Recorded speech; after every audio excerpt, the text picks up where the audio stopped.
We're going to cross multiply to check if we have equivalent fractions. So what we're going to do, we're going to multiply whoosh, like across like this. So does 1 times 4, does it equal, and put the question mark above the equal sign because we don't know.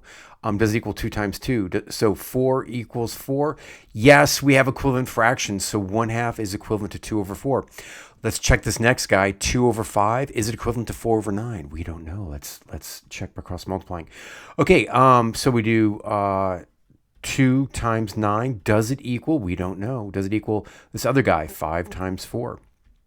It's means and extremes for those who want to know the jargon. Okay, 2 times 9, that's 18. Does that equal 20? No, not equivalent fractions. So 2/5 is not equivalent to 4 over 9. Last example here, 6 over 14. Does it equal 9 over 21? Let's do the check. We're going to do the cross multiply. 14 times 9. Does it equal 6 times 21? So I'm going to do the 6 times 21. That's easier for my head to calculate right now.